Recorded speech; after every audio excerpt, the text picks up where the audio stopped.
Ang video na ito ay tuturuan ko kayo kung paano tayo mag-transfer ng ating balance dito sa ating BillAce account dun sa itatransfer natin dun sa Maya wallet natin. So open lang natin yung ating BillAce loan application. Yan. Once na open natin yung BillAce dito, so punta tayo dito sa ating mayroon tayong balance is 19. So punta tayo sa wallets, e-wallets, tapos may option tayo GCash, Maya. So ito yung option. Punta tayo sa Maya wallet. Dito naman ay maghanap tayo ng 1K. So ito yung 1K is magiging 900 na lang.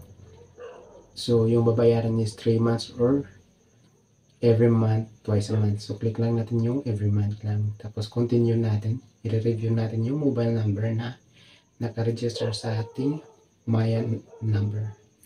Maya wallet. So click lang natin yung continue. Tapos dito naman ay ito yung review contracts. So babasahin natin yung kontrata natin sa BillAce account. Once na na-review natin is i-confirm lang natin. Yan. I-confirm lang natin. Mayroon siyang 6.82% charge. So continue, then pin.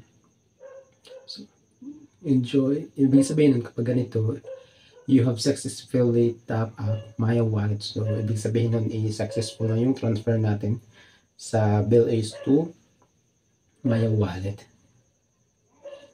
So mayroon na tayong installment na 368 every month. So 3 months natin yung babayaran. So punta tayo ngayon sa ating Maya wallet kung mayroon na tayong balance sa Maya wallet natin.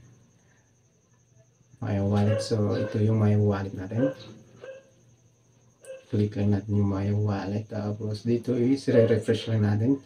Ayun, mayroon na tayong dumating na yung 900 natin.